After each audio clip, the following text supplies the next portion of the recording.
नमस्कार विद्यार्थी मित्रांनो, स्वागत आहे तुमचं आजच्या नवीन व्हिडिओमध्ये. तर आज आपण 2 ते 8 फेब्रुवारी दरम्यानच्या खूप महत्त्वाच्या चालू घडामोडी पाहत आहोत. म्हणजेच आजचा आपला व्हिडिओ वीकचा व्हिडिओ असणार आहे, वीकली करंट अफेअर्सचा. तर यामध्ये खूप महत्त्वाचे मी 30 प्रश्न घेतलेले आहेत. किती तर 30 प्रश्न आणि त्या प्रश्नांचे स्पष्टीकरण देखील मी या व्हिडिओमध्ये घेतले आहे. तर खूप जास्त महत्त्वाचा व्हिडिओ असणार आहे. सर्वांनी हा व्हिडिओ शेवटपर्यंत पहा. तर चला पहिला प्रश्न पाहूयात आजचा आपला. तर केंद्रीय अर्थसंकल्प म्हणजेच बजेट 2026-27 कोणी सादर केला? तर योग्य उत्तर आहे ऑप्शन डी, निर्मला सीतारामन यांनी. कोणी? तर निर्मला सीतारामन यांनी. तर विद्यार्थी मित्रांनो, याविषयी आपण शॉर्टमध्ये महत्त्वाची माहिती पाहून घेऊयात. तर केंद्रीय अर्थसंकल्प 2026-27 म्हणजे युनियन बजेट 2026-27 हा केंद्रीय अर्थसंकल्प निर्मला सीतारामन यांनी नुकताच 1 फेब्रुवारी 2026 रोजी लोकसभेमध्ये सादर केला आहे. तर या अर्थसंकल्पाची काही महत्त्वाची वैशिष्ट्ये देखील आपण पाहून घेऊयात. तर विद्यार्थी मित्रांनो, ऐतिहासिक विक्रम. तर निर्मला सीतारामन यांनी सलग 9व्यांदा अर्थसंकल्प सादर करून एक नवा इतिहास रचला आहे. तर भारतीय संसदीय इतिहासामध्ये पहिल्यांदाच रविवारी केंद्रीय अर्थसंकल्प सादर करण्यात आलेला आहे. लक्षात ठेवा, रविवारचा अर्थसंकल्प होता हा. आणि कर्तव्य भवन. तर हा अर्थसंकल्प कर्तव्य भवनामध्ये तयार केलेला पहिला अर्थसंकल्प असून तो 3 महत्त्वाच्या कर्तव्यांवर आधारित आहे. कोणते कोणते आहेत ते 3? तर आर्थिक विकास वाढवणे हा, यानंतर लोकांच्या आकांक्षा पूर्ण करणे व सर्वांगीण विकास सुनिश्चित करणे. सर्वांनी लक्षात ठेवा. यानंतर प्रमुख आकडेवारी देखील आपण पाहून घेऊयात. तर पुढील आर्थिक वर्षासाठी एकूण खर्च 53.47 लाख कोटी अंदाजित आहे आणि पायाभूत सुविधांसाठी 12.2 लाख कोटी रुपयांची तरतूद देखील करण्यात आली आहे. यानंतर राजकोषीय तूट जीडीपीच्या 4.3% राहण्याचा अंदाज आहे. आणि महत्त्वाच्या घोषणा काय आहेत? तर यामध्ये मॅन्युफॅक्चरिंग क्षेत्राला चालना देण्यासाठी उपाययोजना, कृषी आणि पर्यटन क्षेत्रांसाठी प्रोत्साहन, तसेच 1 एप्रिल 2026 पासून नवीन कर कायदा म्हणजेच न्यू टॅक्स ॲक्ट लागू करण्याची घोषणा करण्यात आली आहे. यानंतर विद्यार्थी मित्रांनो, पुढील प्रश्नाकडे वळूयात आपण. प्रश्न आहे आपला दुसरा. तर महाराष्ट्र गृह विभागाच्या अतिरिक्त मुख्य सचिवपदी नुकतीच कोणाची नियुक्ती करण्यात आली आहे? तर योग्य उत्तर ऑप्शन सी, मनीषा पाटणकर म्हैसकर यांची. कोणाची? तर मनीषा पाटणकर म्हैसकर यांची. तर विद्यार्थी मित्रांनो, महाराष्ट्र गृह विभागाच्या अतिरिक्त मुख्य सचिव म्हणजेच अप्पर मुख्य सचिवपदी नुकतीच ज्येष्ठ सनदी अधिकारी मनीषा पाटणकर म्हैसकर यांची नियुक्ती करण्यात आली आहे. आणि या नियुक्तीबाबतचे महत्त्वाचे तपशील आपण पाहून घेऊयात.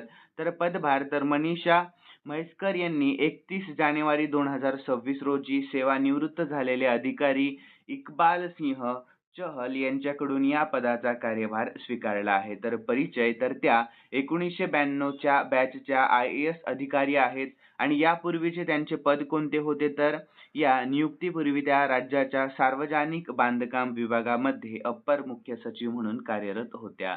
आणि इतर बदल. तर याच प्रशासकीय फेरबदलामध्ये त्यांचे पती मिलिंद म्हैसकर यांची सार्वजनिक बांधकाम विभागाच्या अप्पर मुख्य सचिवपदी नुकतीच नियुक्ती करण्यात आली आहे. यानंतर तिसरा प्रश्न.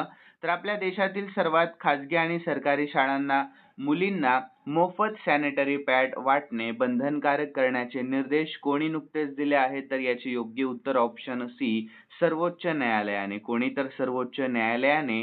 तर विद्यार्थी मित्रांनो, देशातील सर्व सरकारी आणि खाजगी शाळांमधील विद्यार्थिनींना मोफत सॅनिटरी पॅड उपलब्ध करून देणे हे भारतातील सर्वोच्च न्यायालयाने बंधनकारक केले आहे.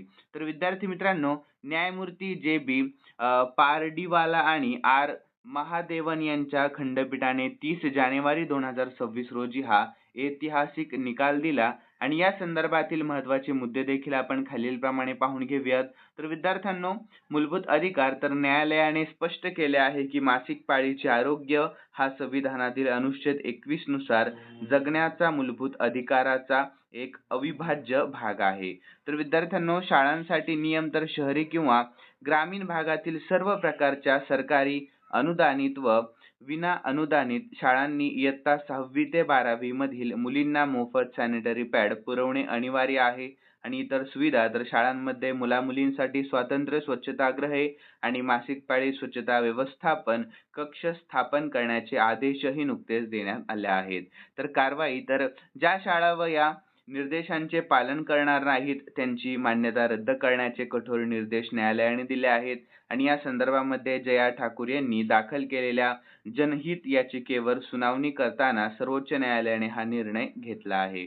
यानंतर विद्यार्थ्यांनो पुढील प्रश्न चौथा पाहूया. तर 2026चा अंडर 90 वर्ल्ड कप कोणी नुकताच जिंकला आहे? तर याचे योग्य उत्तर ऑप्शन बी आपल्या भारत देशाने जिंकला आहे. कोणी? तर आपल्या भारत या देशाने. तर विद्यार्थी मित्रांनो महत्त्वाचे पॉइंट्स पाहून घेऊयात आपण. तर 2026चा अंडर 90 वर्ल्ड कप आपल्या भारताने नुकताच जिंकला आहे. तर 6 फेब्रुवारी 2026 रोजी झिम्बाब्वे येथील हरारे येथे झालेल्या अंतिम सामन्यामध्ये आपल्या भारत देशाने इंग्लंडचा 100 धावांनी पराभव करून इतिहासातील 6वे विजेतेपद पटकावले आहे. तर या विजयाची ठळक वैशिष्ट्ये आपण पाहून घेऊयात. तर भारतीय कर्णधार कोण होता? तर आयुष म्हात्रे. आणि सामनावीर प्लेयर ऑफ द मॅच तर 14 वर्षीय वैभव सूर्यवंशी याने केवळ 80 चेंडूमध्ये 175 धावांची तुफानी खेळी केली.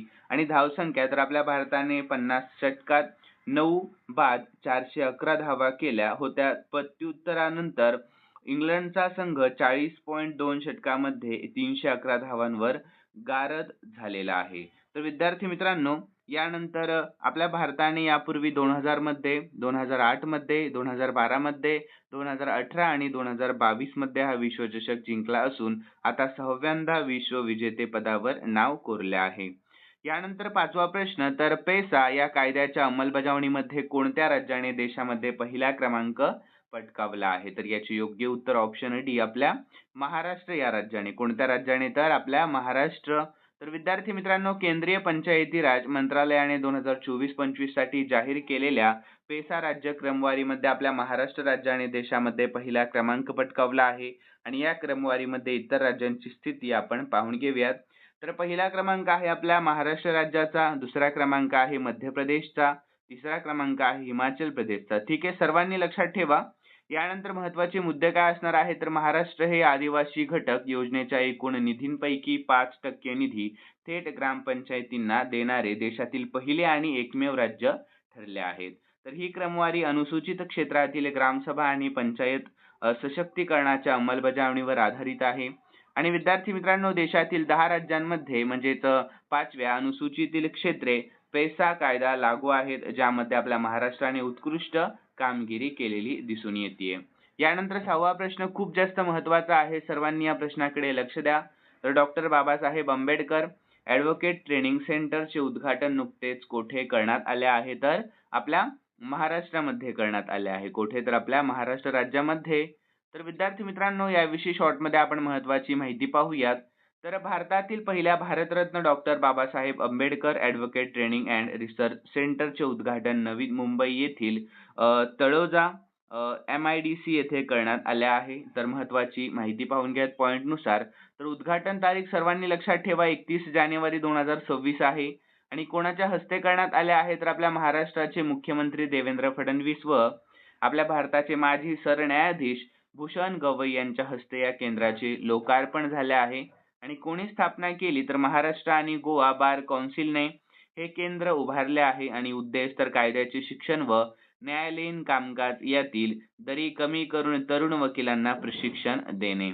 आणि या ऐतिहासिक वस्तूंसाठी महाराष्ट्र सरकारने 10 कोटी रुपयांचा निधी मंजूर केला असून हे देशातील वकिलांसाठीचे अशा प्रकारचे पहिलेच प्रशिक्षण केंद्र आहे.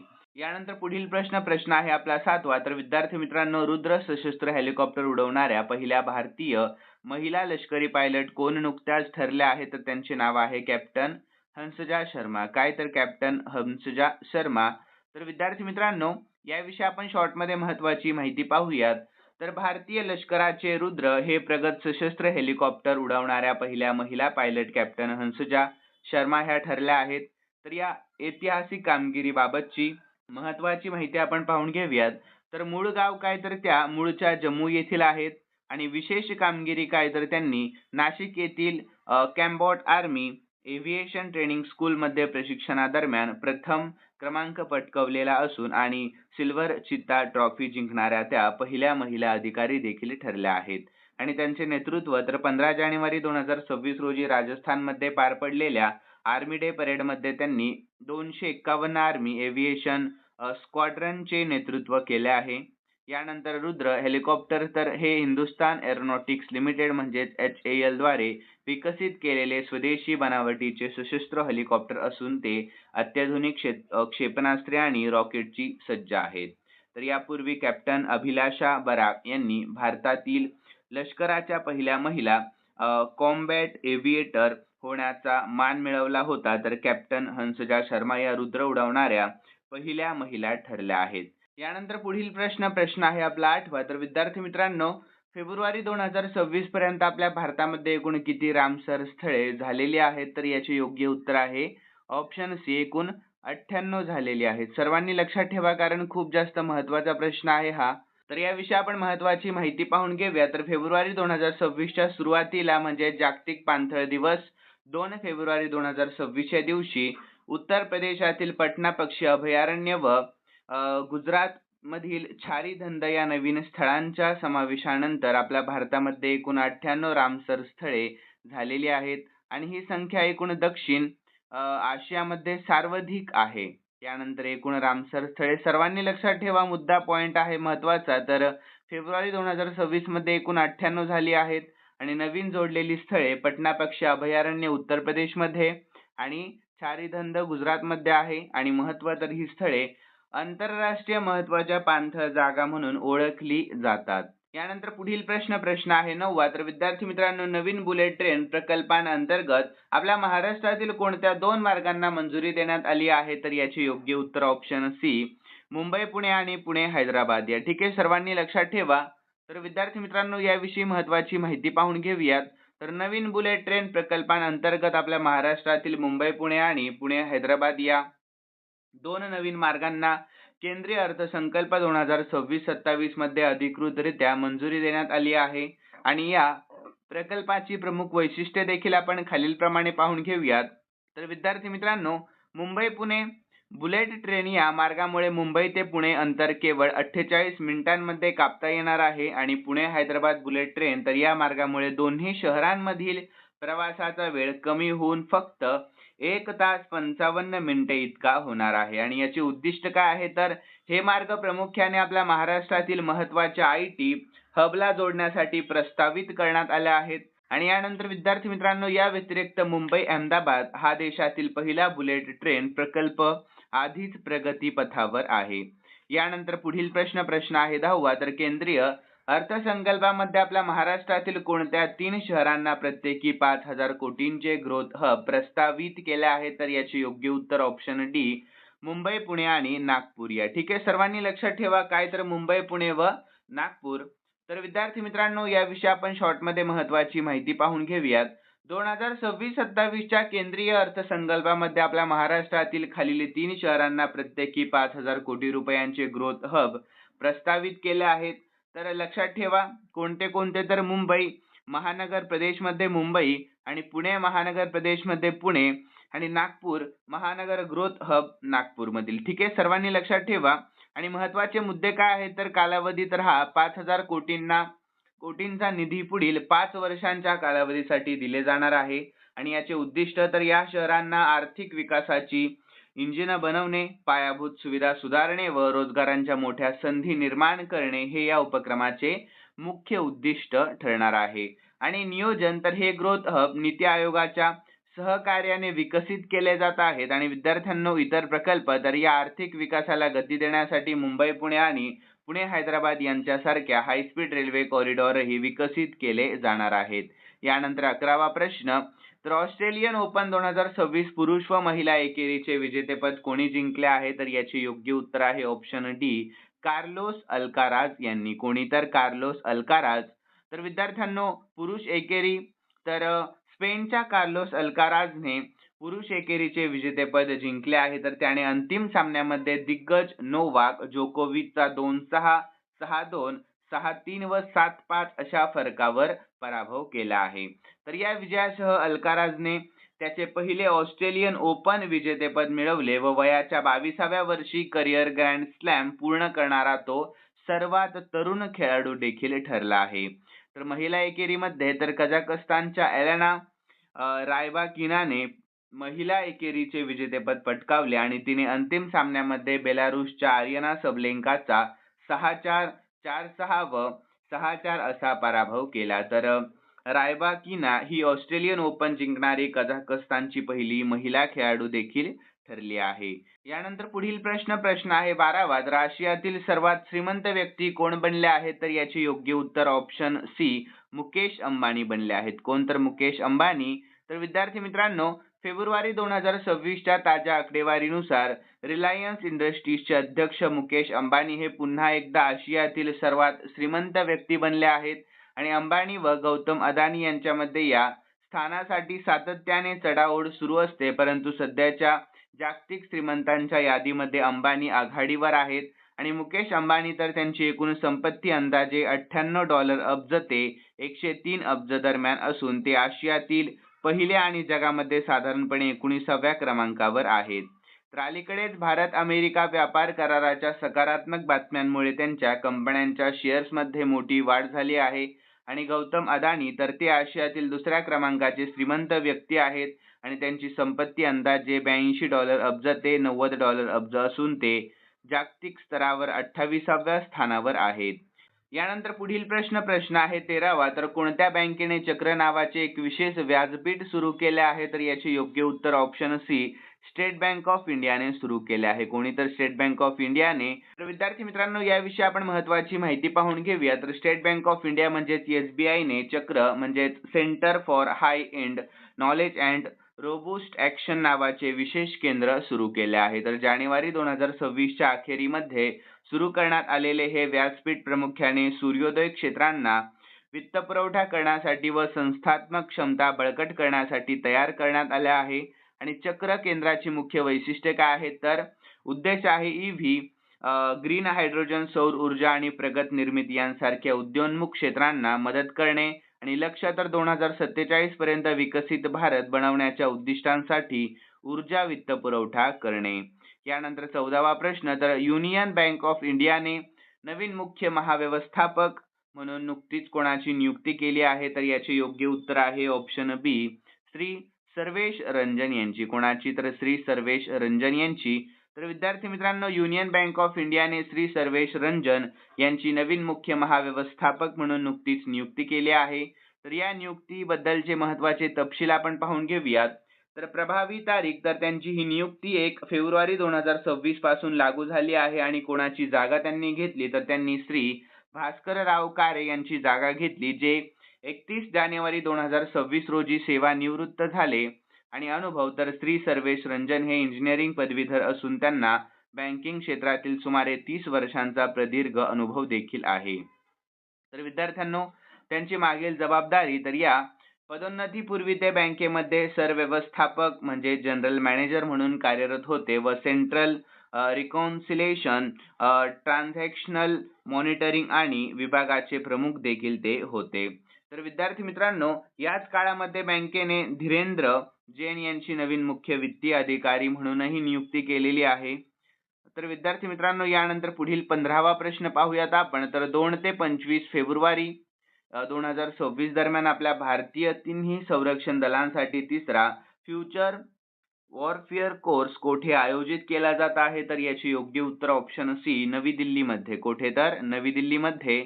तर याविषयी आपण शॉर्टमध्ये महत्त्वाची माहिती पाहूयात. तर भारतातील तिन्ही संरक्षण दलांसाठी म्हणजेच भूदल, नौदल व वायुदल यांसाठी तिसरा फ्युचर फॉरवेअर कोर्स हा 2 ते 25 फेब्रुवारी 2026 दरम्यान नवी दिल्ली येथील माणेकशॉ सेंटरमध्ये आयोजित केला जात आहे. तर विद्यार्थी मित्रांनो, पुढील प्रश्न सुरू करण्याच्या अगोदर सर्वांसाठी खूप महत्त्वाची सूचना. तर आपल्या व्हिडिओला हजारो व्ह्यूज जातात पण खूप कमी विद्यार्थी लाईक करतात, म्हणून या व्हिडिओचं लाईकचे टार्गेट मी फक्त 500 लाईक ठेवलेलं आहे. किती? तर फक्त 500 लाईक. तर सर्वांनी आपले लाईक टार्गेट लवकरात लवकर पूर्ण करत जा. आणि मी स्पेशली तुमच्यासाठी काल झालेल्या चालू घडामोडीचा प्रश्न देखील शेवटी देत असतो. त्याही प्रश्नाचे उत्तर तुम्हाला आपल्या कॉमेंटमध्ये कळवायचं आहे. तर विद्यार्थ्यांनो, तुमचं कॉमेंटचं उत्तर व 500 लाईकचं टार्गेट पाहून मलाही पुढील व्हिडिओ बनवण्याचं प्रोत्साहन व बळ मिळत असतं, म्हणून सर्वांनी दोन्ही टार्गेट पूर्ण करत जा. तर चला पुढील प्रश्नाला आपण सुरुवात करूयात. यानंतर 16वा प्रश्न. नरेंद्र मोदी यांनी पंजाबच्या जालंधर जिल्ह्यातील आदमपूर विमानतळाला कोणाचे नाव दिले आहे? तर याचे योग्य उत्तर आहे ऑप्शन सी श्री गुरु रविदास जी यांचे नाव दिले आहे. कोणाचे? तर श्री गुरु रविदास जी यांचे. तर विद्यार्थी मित्रांनो, याविषयी शॉर्टमध्ये आपण महत्त्वाची माहिती पाहूयात. तर पंतप्रधान नरेंद्र मोदी यांनी 1 फेब्रुवारी 2026 रोजी पंजाबमधील जालंधर जिल्ह्यातील आदमपूर विमानतळाचे नाव बदलून श्री गुरु रविदास महाराज जी विमानतळ असे केले आहे. आणि या निर्णयाची महत्त्वाची वैशिष्ट्ये देखील पाहूयात. तर प्रसंग, संत गुरु रविदास यांच्या 649व्या जयंतीनिमित्त हे नामकरण करण्यात आले आणि याचा उद्देश आहे संत रविदासांचे समता आणि सामाजिक सौहार्दाचे विचार जपण्यासाठी व सन्मानित करण्यासाठी हे पाऊल उचलण्यात आले आहे. आणि इतर घोषणा, तर याच वेळी पंतप्रधानांनी लुधियाना येथील हलवारा विमानतळाच्या नवीन टर्मिनल इमारतीचेही उद्घाटन केलेले आहे. यानंतर 17वा प्रश्न, पालघर जिल्ह्यातील कोणत्या बंदराला नवीन मालवाहतूक कॉरिडॉरशी जोडण्याची मोठी घोषणा करण्यात आली आहे? तर याचे योग्य उत्तर ऑप्शन सी, वाढवण बंदर. कशाला? तर वाढवण बंदर. तर विद्यार्थी मित्रांनो, पालघर जिल्ह्यातील वाढवण बंदर या बंदराला नवीन मालवाहतूक कॉरिडॉरशी जोडण्याची मोठी घोषणा करण्यात आली. आणि या प्रकल्पाची महत्त्वाची वैशिष्ट्ये देखील आपण खालीलप्रमाणे पाहूयात. तर प्रकल्प, वाढवण बंदराला नाशिक जिल्ह्यातील भरवीर येथे समृद्ध महामार्गाशी जोडण्याची 105 किलोमीटर लांबीचा हायस्पीड फ्रेट कॉरिडॉर उभारला जाणार आहे.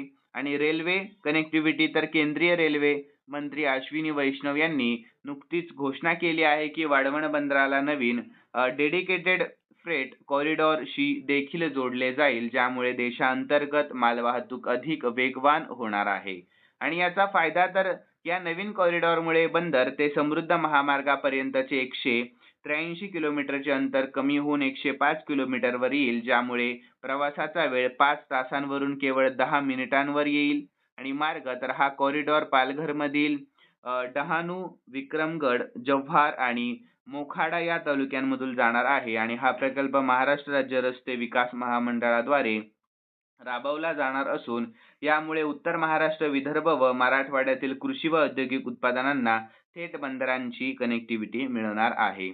यानंतर पुढील प्रश्न, बीड जिल्ह्याच्या नवीन पालकमंत्रीपदी नुकतीच कोणाची नियुक्ती करण्यात आली आहे? तर याचे योग्य उत्तर आहे ऑप्शन सी, सुनेत्राताई पवार यांची. कोणाची? तर सुनेत्राताई पवार यांची. तर विद्यार्थी मित्रांनो, बीड जिल्ह्याच्या नवीन पालकमंत्रीपदी उपमुख्यमंत्री सुनेत्राताई पवार यांची नुकतीच नियुक्ती करण्यात आली आहे. आणि फेब्रुवारी 2026 मधील माहितीनुसार अजित पवार यांच्या निधनानंतर त्यांच्याकडे ही जबाबदारी सोपवण्यात आलेली असून त्या पुणे जिल्ह्याच्याही पालकमंत्री म्हणून काम पाहणार आहेत. तर महत्त्वाचे मुद्दे सर्वांनी लक्षात ठेवा. नवीन पालकमंत्री कोण आहे? तर उपमुख्यमंत्री सुनेत्राताई अजित पवार. आणि कोणाची जागा त्यांनी घेतली? तर अजित पवारांची घेतली निधनानंतर. आणि जबाबदारी बीड जिल्ह्यासह पुणे जिल्ह्याचे पालकमंत्रीपद त्यांच्याकडे आहे. यानंतर पुढील प्रश्न 19वा, तर मणिपूरचे नवीन मुख्यमंत्री म्हणून कोणाची निवड करण्यात आली आहे? तर याचे योग्य उत्तर ऑप्शन सी, युमनाम खेमचंद सिंह यांची. कोणाची? तर युमनाम खेमचंद सिंह यांची. तर विद्यार्थ्यांनो, भारतातील जनता पक्षाचे म्हणजेच भारतीय जनता पक्षाचे म्हणजेच भाजपचे ज्येष्ठ नेते युमनाम खेमचंद सिंह यांची मणिपूरचे नवीन मुख्यमंत्री म्हणून निवड करण्यात आलेली असून त्यांनी 4 फेब्रुवारी 2026 रोजी या पदाची शपथ घेतली आहे. आणि महत्त्वाचे तपशील काय आहे? तर शपथविधी, तर राजभवनामध्ये झालेल्या सोहळ्यामध्ये राज्यपाल अजय कुमार भल्ला यांनी त्यांच्या मुख्यमंत्री पदाची शपथ दिली. आणि पार्श्वभूमी, तर मणिपूरमध्ये 13 फेब्रुवारी 2025 पासून लागू असलेली राष्ट्रपती राजवट युमनाम खेमचंद सिंह यांच्या निवडीनंतर अधिकृतपणे उडवण्यात आली आहे. यानंतर इतर मंत्री, तर त्यांच्यासोबत नेमच्या किपगेन आणि लोसी दिखो यांनी उपमुख्यमंत्री म्हणून शपथ घेतली. आणि माजी मुख्यमंत्री राज्यातील वंशिक हिंसाचाराच्या पार्श्वभूमीवर एन बिरेन सिंह यांनी फेब्रुवारी 2025 मध्ये राजीनामा दिला होता. यानंतर पुढील प्रश्न 20वा, तर हरित महाराष्ट्र करण्यासाठी आपले मुख्यमंत्री देवेंद्र फडणवीस यांनी 2026 ते 2031 या 5 वर्षांच्या कालावधीमध्ये एकूण किती कोटी वृक्ष लागवड करण्याचे मोठे उद्देश दिले आहे? तर याचे योग्य उत्तर ऑप्शन डी, एकूण 300 कोटी. किती? तर 300 कोटी. तर विद्यार्थी मित्रांनो, हरित महाराष्ट्र करण्यासाठी मुख्यमंत्री देवेंद्र फडणवीस यांनी 2026 ते 2031 या 5 वर्षांच्या कालावधीमध्ये 300 कोटी वृक्ष लागवडीचे उद्दिष्ट दिले आहे.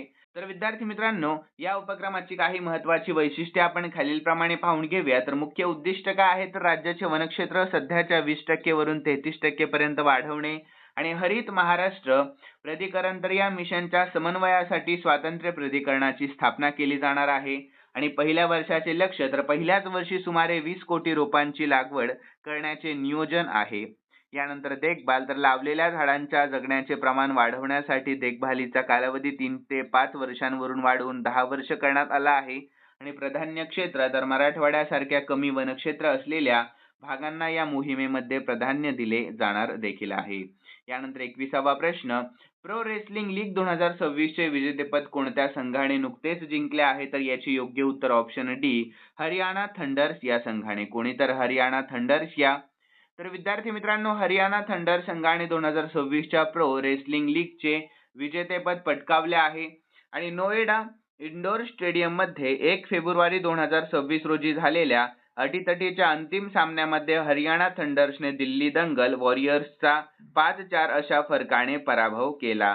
तर विद्यार्थी मित्रांनो, 8 लढतीनंतर दोन्ही संघ 4-4 अशा बरोबरीमध्ये होते. मात्र निर्णायक महिलांच्या 62 किलो गटातील लढतीमध्ये ऑलिम्पिक पदक विजेती इरिना कोलियाडेन्को हिने विजय मिळवून हरियाणाला चॅम्पियन बनवलेले आहे. तर विद्यार्थी मित्रांनो, ठळक मुद्दे सर्वांनी लक्षात ठेवा. तर विजेता संघ हरियाणा थंडर्स, बक्षीस रक्कम आहे एकूण 1.5 कोटी रुपये आणि उपविजेता संघ दिल्ली दंगल वॉरियर्स आहे. आणि या स्पर्धेचा सर्वोत्तम खेळाडू म्हणजेच प्लेयर ऑफ द टुर्नामेंट आहे दिल्ली दंगल वॉरियर्सचा तुराण बायरामोव. त्याने 57 किलो गटामध्ये सर्व 7 लढती जिंकलेल्या आहेत. तर विद्यार्थ्यांनो, 22वा प्रश्न, तर अग्निपरीक्षा लष्करी सराव कोठे आयोजित केला गेला तर याचे योग्य उत्तर ऑप्शन सी अरुणाचल प्रदेश मध्ये. कोठे तर अरुणाचल प्रदेश मध्ये. तर याविषयी शॉर्ट मध्ये आपण महत्वाची माहिती पाहून घेऊयात. तर अग्निपरीक्षा हा संयुक्त लष्करी सराव अरुणाचल प्रदेश मध्ये आयोजित करण्यात आला होता आणि या सरावाबाबतची महत्वाची माहिती देखील आपण पाहून घेऊयात.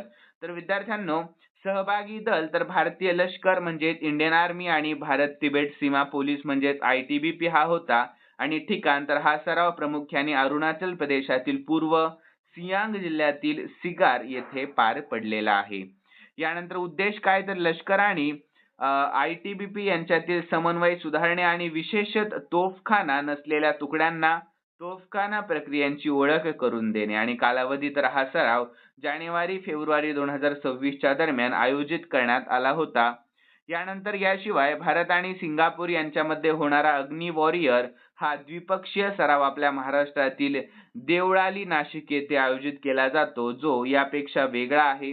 यानंतर 23वा प्रश्न पुढील महत्वाचा आहे, तर पहिली ग्लोबल बिग कॅट कॉन्फरन्स कोठे आयोजित केली जाणार आहे तर याचे योग्य उत्तर आहे विद्यार्थी मित्रांनो ऑप्शन सी आपल्या भारत देशामध्ये. कोठे तर आपल्या भारत या देशामध्ये.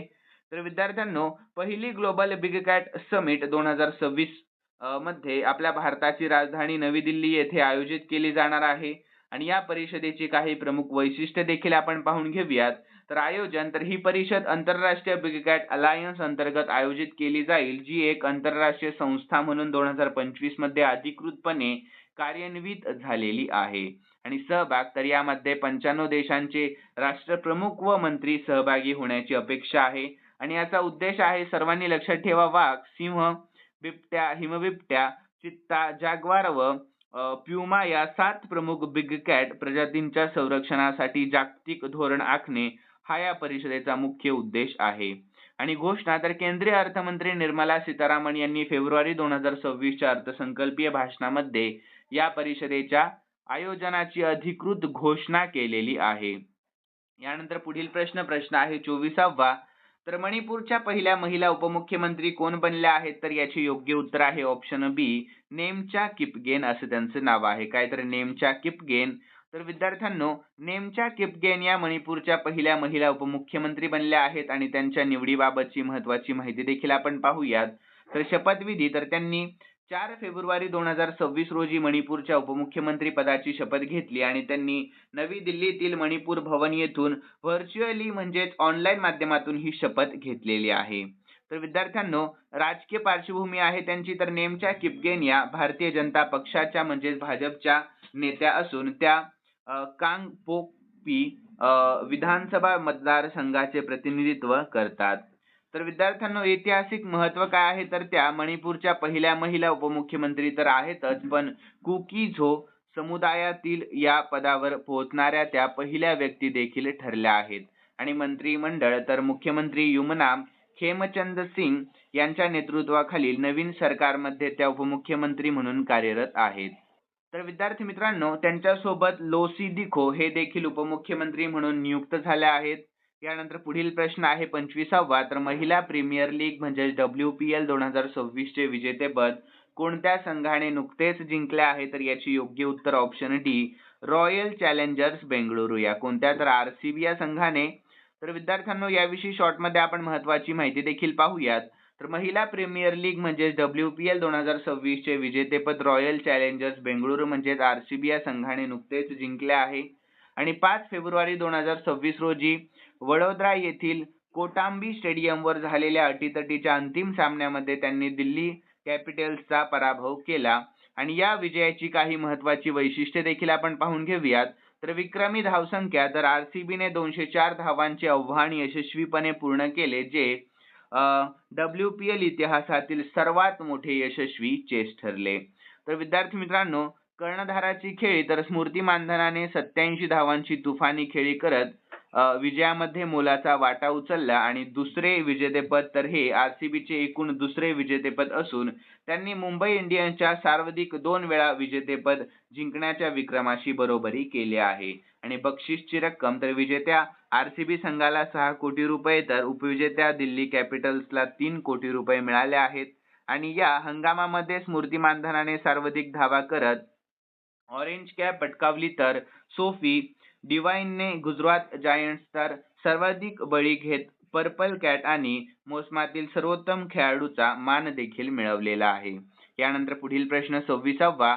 तर फेब्रुवारी 2026 मध्ये 800 अब्ज डॉलर संपत्तीचा टप्पा ओलांडून जगातील सर्वात श्रीमंत व्यक्ती कोण बनले आहे? तर याचे योग्य उत्तर ऑप्शन सी, एलॉन मस्क बनले आहेत. कोण? तर एलॉन मस्क. तर विद्यार्थी मित्रांनो, याविषयी आपण शॉर्ट मध्ये महत्त्वाची माहिती पाहूयात.